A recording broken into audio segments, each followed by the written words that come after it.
hole using a 1/8 drill. I've already pre-drilled these. Once you drill them, just kind of use a screwdriver or something to chisel out the leather material a little bit so it's flush in the back. That's nice and smooth. Take and stick your rivet, the long part through that side, the cap on the back side. It clicks, but now you got to press it in, put it on a hard surface, such as concrete. Use a hammer, something to just set that rivet.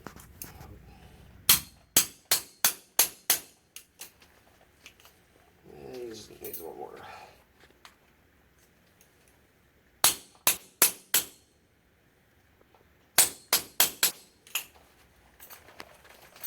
Comes out nice and smooth. That ain't going nowhere.